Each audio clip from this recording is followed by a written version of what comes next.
गाना खत्म होते ही तालियों से सारा मैदान गूंज उठा। लड़के जहां सीटी बजा रहे थे, वहीं लड़कियां वंस मोर का शोर मचा रही थीं। एक बार फिर शेखर ने माइक संभाला और गिटार हाथ में लेकर फिर से उसी गाने की राग छेड़ दी। हर किसी की नजरें शेखर पर थीं, लेकिन शेखर की नजरें उस लड़की पर टिकी थीं जो देख तो उसी को रही थी, लेकिन कहीं और खोई हुई थी। वो बहुत ही साधारण सा सूट पहने थी।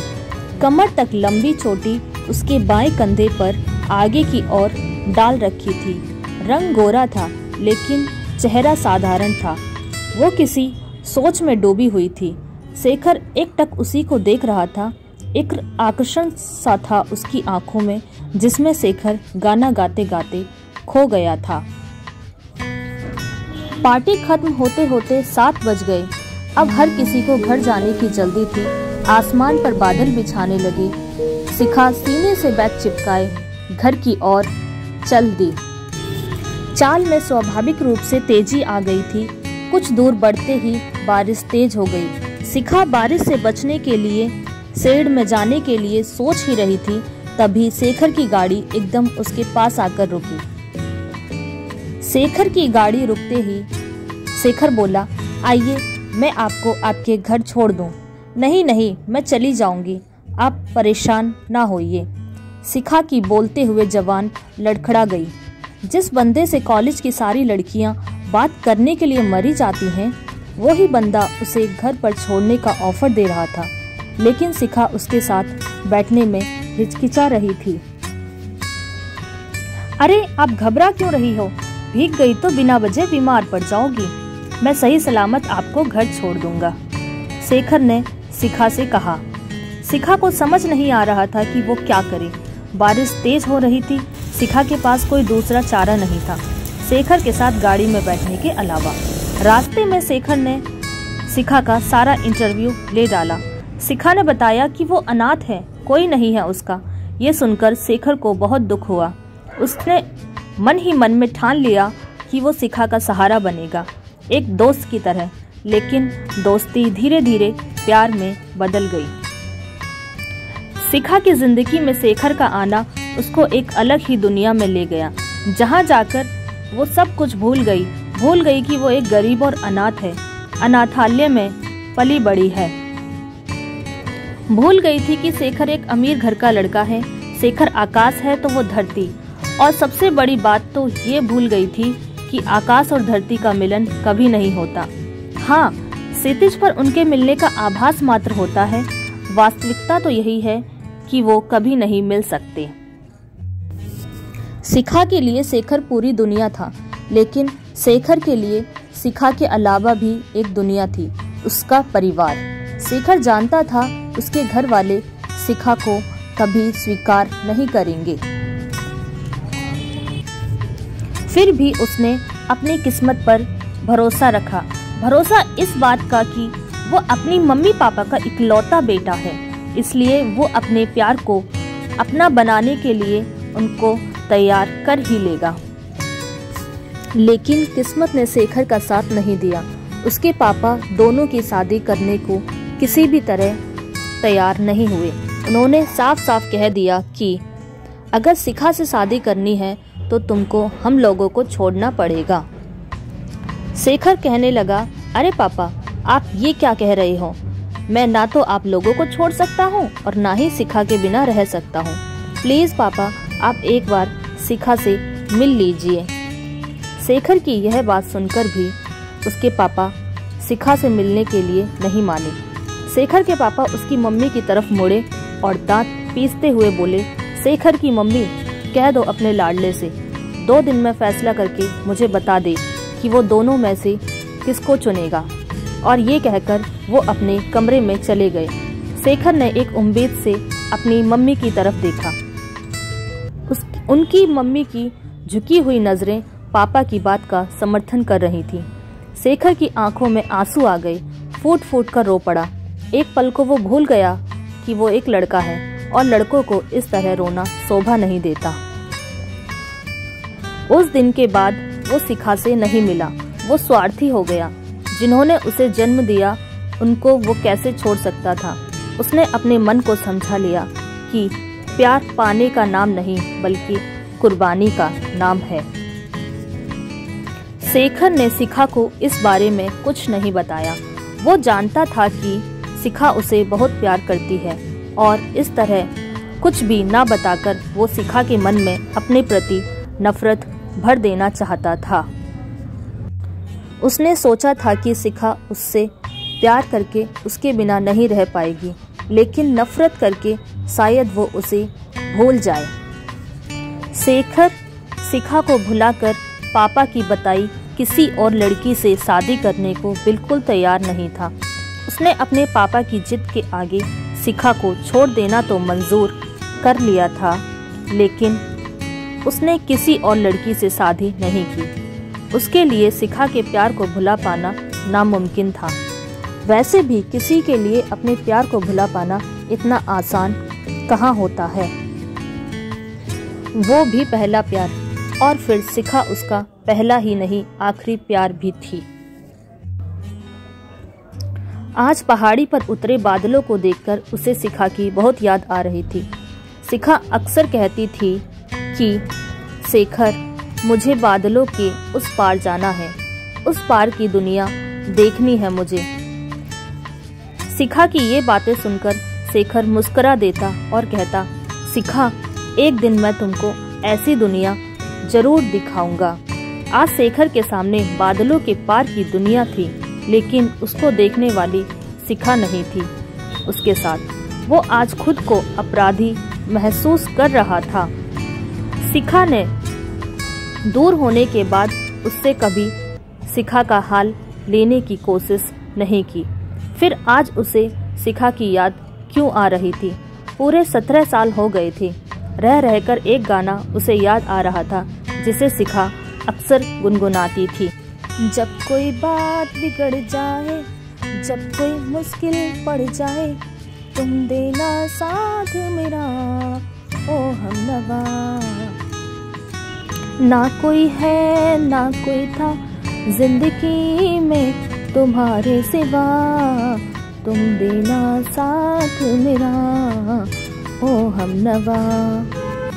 ये गाना याद आते ही शेखर तड़प उठा। उसे शिखा की वो उम्मीदें याद आ गईं जो ये गाना गाते समय उसकी आंखों में हुआ करती थी। वो शिखा की तरफ से जितना ध्यान हटाने की कोशिश करता, उतना ही शिखा का भोला चेहरा उसकी आंखों के सामने आ जाता। बारिश अब कुछ कम हो गई थी। नीचे चारों तरफ पानी ही पानी था। पानी शेखर की आंखों में भी था।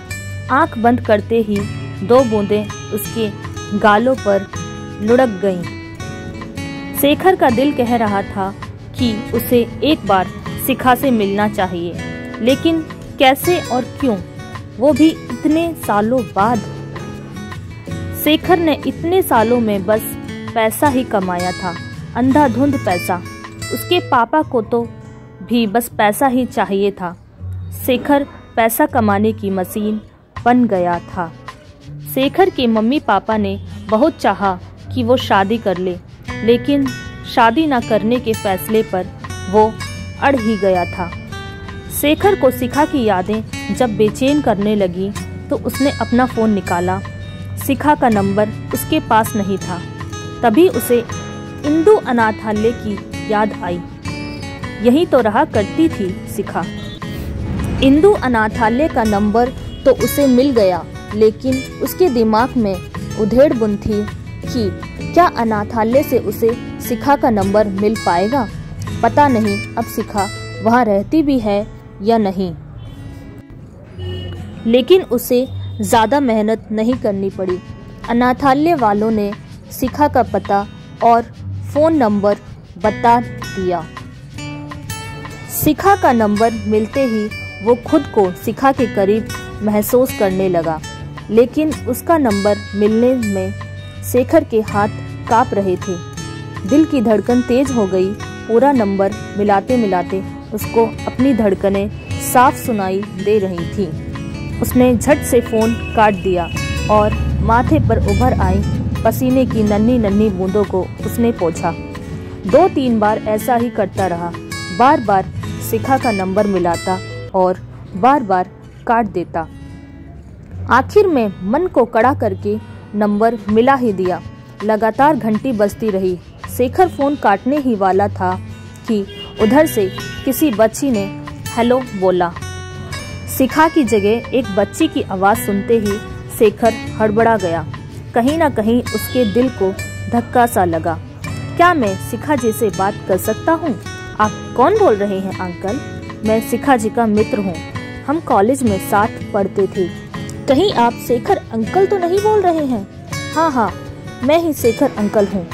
अचानक एक बच्ची के मुंह से अपना नाम सुनकर शेखर चौंक गया। उसे समझ नहीं आ रहा था कि वो उस बच्ची से कैसे पूछे कि वो कौन है, जबकि वो जान रहा था सब, लेकिन मन का एक कोना उस सच्चाई को स्वीकार नहीं करना चाह रहा था। तभी वो बच्ची फिर बोली, अंकल प्लीज आप घर आ जाइए, मम्मी की हालत ठीक नहीं है, वो बस आपको ही याद करती हैं।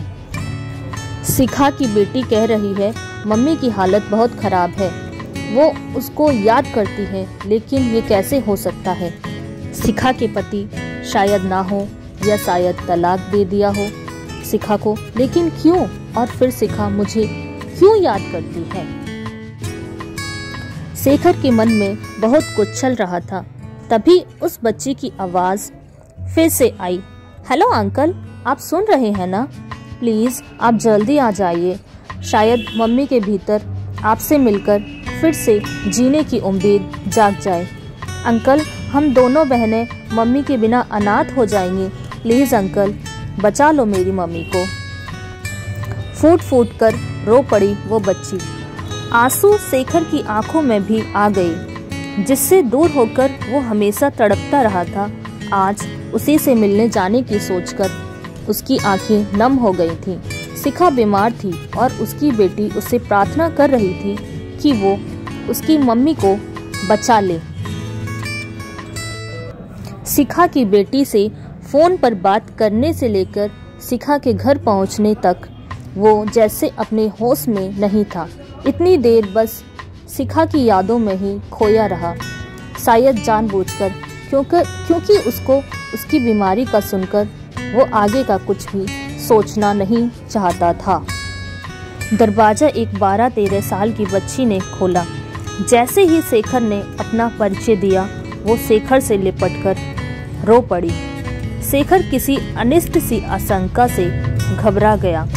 उसने बच्ची को चुप कराकर शिखा के बारे में पूछा। बच्ची अपने आंसू पोंछते हुए उसे अंदर ले गई। सामने पलंग पर एक 5 फीट का बेहद थका, जिंदगी की जंग से हारा सा शरीर पड़ा था, जो सिर्फ 4 फीट का आभास दे रहा था। रंग काला पड़ चुका था, सिर के बाल भी काफी हद तक झड़ चुके थे। शेखर शिखा को देखते ही तड़प उठा। अब तक रुके उसके आंसू बगावत कर उठे। तभी शिखा की आंखों में हल्की सी हलचल हुई। शायद उसे शेखर के वहां होने का आभास हो गया था। उसने आंखें खोलने की कोशिश की। इस कोशिश में उसकी पलकें कई बार खुली, कई बार बंद हुई, लेकिन आखिर में शिखा आंखें खोलने में कामयाब हो गई। शेखर को देखते ही उसकी आंखों में आंसू बहने लगे थे, लेकिन अब चेहरे पर चिंताओं की जगह असीम संतोष ने ले ली थी। अब तक उसकी आंखों में अपनी बेटियों के भविष्य को लेकर जो डर था, उसकी जगह शेखर को देखते ही एक सुकून सा था। अब खुद के मरने का कोई डर नहीं था। उसके होंठ कांपे, फीकी मुस्कुराहट आ गई उसके होठों पर। बहुत कुछ कहना चाह रही थी वो, लेकिन होंठ उसका साथ नहीं दे रहे थे। फिर भी बहुत कोशिश करने पर उसके मुंह से सिर्फ एक शब्द निकला, शेखर। शेखर ने आगे बढ़कर शिखा को बाहों में भर लिया। उसकी बाहों में आकर शिखा उससे एक छोटी बच्ची की तरह चिपक गई। शिखा की दोनों बेटियां रो रही थीं। शिखा और शेखर की आंखों में भी आंसू थे। थोड़ी देर में शेखर को वहां शिखा की बेटियों के होने का आभास हुआ। उसने जल्दी से शिखा को लिटा दिया। तभी शिखा की बड़ी बेटी ने शिखा की रिपोर्ट शेखर की तरफ बढ़ा दी। कुछ पल शेखर शिखा की बेटी के हाथ में पकड़ी उस रिपोर्ट को देखता रहा, जिसे खोलकर अंदर से देखने की हिम्मत फिलहाल उसमें नहीं थी। वो शिखा को देखकर जो समझ रहा था, उसकी रिपोर्ट देखकर हकीकत का सामना कैसे कर सकता था। अंदर ही अंदर वो टूटता जा रहा था। फिर भी उसके आगे 3 जिंदगी थी जो उस पर आस लगाई थी। ऐसे में उसे संभालना ही था खुद को। शेखर ने कांपते हुए हाथों से रिपोर्ट ले ली, लेकिन उसको खोलकर देखने में उसे काफी समय लगा। इस बीच वहां ऐसा सन्नाटा छाया था जिसका शोर वो चारों अपने भीतर सुन रहे थे।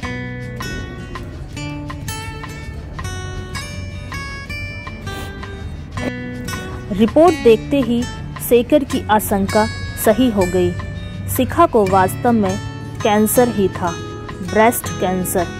एक ब्रेस्ट हटाया जा चुका था। सरकारी अस्पताल में हुआ था शिखा का ऑपरेशन। हालांकि सरकारी अस्पताल में शिखा का इलाज चल रहा था, लेकिन काफ़ी समय से वो चलने फिरने में असमर्थ हो गई थी, तो बाकी की कीमोथेरेपी नहीं हो पाई थी।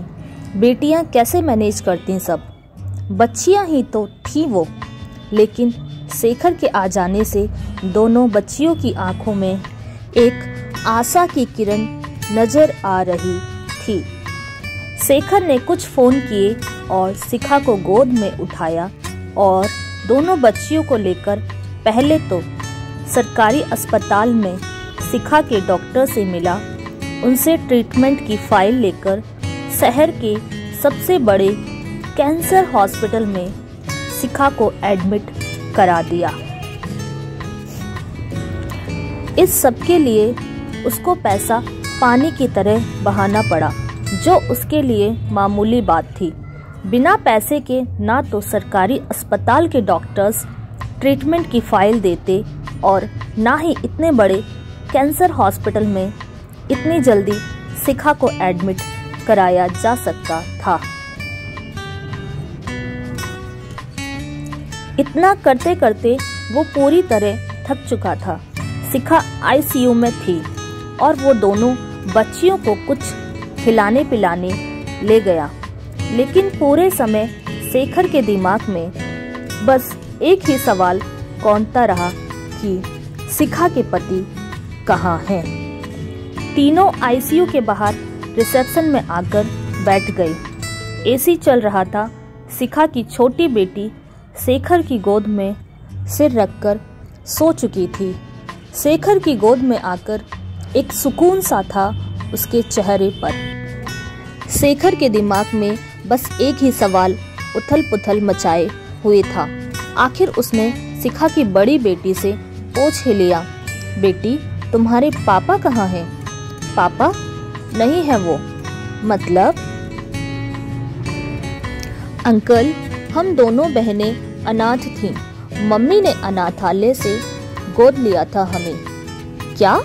शेखर की आवाज में आश्चर्य मिश्रित खुशी थी, लेकिन तभी उसके मन के एक कोने में कुछ सवाल उठे कि शिखा के पति कहाँ हैं? उसने बच्चियों को गोद में क्यों लिया? इन सवालों के जवाब तो शिखा से ही मिल सकते थे। शिखा की कीमोथेरेपी उसी दिन की गई। 2 दिन बाद शिखा कुछ बोलने लायक हो गई थी। शरीर पहले से ही खोखला हो चुका था, लेकिन जब शेखर को देखने के बाद उसके अंदर जीने की इच्छा जाग गई थी। शेखर प्यार था उसका और आज उसका प्यार, उसका शेखर उसके पास था, तो वो कैसे उसे छोड़कर जा सकती थी। शेखर शिखा का हाथ पकड़कर उसके पास बैठ गया। दोनों एक दूसरे को बस एकटक देख रहे थे। दोनों के लफ्ज खामोश थे, लेकिन उनकी आंखों से बस आंसू बह रहे थे। एक दूसरे से बातें कर रहे थे। अगले दिन शिखा हॉस्पिटल से डिस्चार्ज हो गई। 20 दिन बाद फिर आना था चेकअप के लिए। शेखर शिखा और दोनों बच्चियों को पहाड़ी वाले घर ले आया, जहां से बादलों के पार की दुनिया दिख रही थी। शिखा और दोनों बच्चियों को ऐसी ही दुनिया देखनी थी। हालांकि जब उसने ये घर बनवाया था तब सोचा भी नहीं था कि वो शिखा को कभी यहाँ ला पाएगा, लेकिन घर की डिज़ाइन फाइनल करते समय उसके अंतर्मन में शिखा जरूर थी। 2-3 दिन बाद शेखर ने शिखा की दोनों बेटियों को बोर्डिंग में डाल दिया। वो यहाँ शिखा के साथ अकेला रहना चाहता था और वो जी जान से शिखा की सेवा में जुट गया, लेकिन उसके जहन में शिखा के पति को लेकर जो सवाल थे वो अभी भी जवाब के इंतजार में थे। 1-2 कीमोथेरेपी और हुई शिखा की। अब उसमें धीरे धीरे सुधार हो रहा था। एक तो शेखर ने उसकी सेवा में कोई कसर नहीं छोड़ी थी। दूसरी सबसे बड़ी बात, शिखा की जीने की इच्छा उसमें सुधार कर रही थी। आज शेखर ने शिखा को नहला धुलाकर बालकनी में झूले पर बिठा दिया। वो खुद भी बगल में बैठ गया। शिखा की नजरें सामने पहाड़ी पर उतरे बादलों पर थी। वो एकटक सामने देख रही थी। तभी शेखर बोला, शिखा, तुम्हारे पति। इतना कहकर शेखर चुप हो गया। शिखा ने पलटकर उसे देखा और बहुत धीमी आवाज में बोली, मैंने शादी नहीं की शेखर। क्या? लेकिन क्यों? शेखर, शादी एक स्थूल चीज है, एक बहुत बड़ी जिम्मेदारी है और मेरे पास 2 बेटियों की जिम्मेदारी थी, तो मैं और कोई जिम्मेदारी कैसे उठा सकती थी? शेखर, तुम न आते तो पता नहीं मेरी बेटियों का क्या होता। शिखा, एक बात पूछूं? हाँ शेखर, पूछो। मैं भी तुमको सब कुछ बता देना चाहती हूँ, बीते 17 सालों की बहुत सी बातें। तुमने इन बच्चियों को गोद क्यों लिया, जबकि तुम खुद भी एक अनाथालय में रहती थी? शिखा एकटक सामने बादलों को देख रही थी जो बरसने को तैयार थी। जैसे अतीत को याद करते हुए उसकी आंखों में आंसू का साथ छोड़ने को तैयार थे।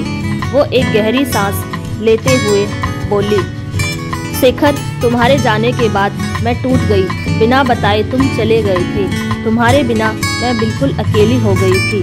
बहुत इंतजार किया मैंने, लेकिन तुम कभी नहीं आई। मैं समझ गई थी कि मेरी और तुम्हारी किस्मत अलग हो चुकी है। बस इसको अपनी नियति मान लिया था मैंने, और मैंने पढ़ाई छोड़कर नौकरी कर ली। एक दिन रिया अनाथालय आई। कुछ दिन पहले पैदा हुई बच्ची को कोई इसलिए छोड़ गया था क्योंकि वो एक लड़की है।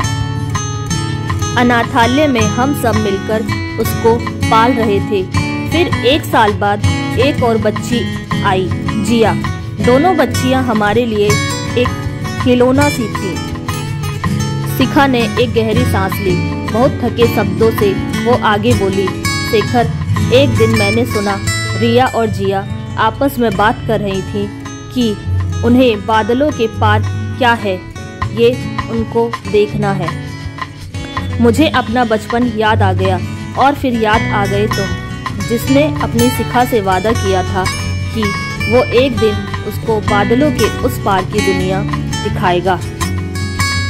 एक पल को शिखा फिर रुकी। उसने अपनी तेज हो चली सांसों को नियंत्रित किया। फिर वो आगे बोली, शेखर, रिया और जिया की बातें सुनकर मैंने फैसला कर लिया कि एक दिन मैं उनको बादलों के पार की दुनिया जरूर दिखाऊंगी, क्योंकि मैं नहीं चाहती थी कि वो एक और शिखा बने, एक अनाथ और बेसहारा। शेखर की नजरें झुक गईं। उसको आत्मग्लानि हो रही थी। मैं नौकरी करती थी तो दोनों को अनाथालय से गोद लेकर एक किराए के घर में रहने लगी। मैं रिया और जिया के माथे से चिपका गरीब और अनाथ का लेबल हटाना चाहती थी, लेकिन एक बार फिर मेरी उम्मीदों का फैसला मेरी किस्मत को करना था और देखो मुझे कैंसर हो गया। मैं मरना नहीं चाहती थी, शायद इसलिए ईश्वर ने तुमको मेरे पास भेज दिया। अब मुझे अपनी बेटियों की ना तो चिंता है और ना अपने मर जाने का दुख। शेखर शिखा के अंतिम शब्द सुनकर तड़प उठा। उसने शिखा के मुंह पर हाथ रख दिया। वो शिखा को अपने सीने से लगाते हुए बोला, प्लीज शिखा, ऐसे ना बोलो। मैं अब तुमको कहीं नहीं जाने दूंगा। तुम हमेशा मेरे पास रहोगी। अब हमें कोई जुदा नहीं कर सकता, हमारी किस्मत भी नहीं। शिखा कसकर शेखर से चिपक गई। उसने आंखें बंद कर ली, जहां से 2 बूंदें निकलकर शेखर के सीने में समा गईं। 2 बूंदें शेखर की आंखों से भी गिरी, लेकिन दोनों की आंखों में गिरते आंसू इस बार खुशी के आंसू थे। इस तरह यह कहानी समाप्त होती है। ऐसी ही और अन्य कहानियाँ सुनने के लिए प्लीज़ इस चैनल को लाइक करें, शेयर करें और सब्सक्राइब करें। धन्यवाद।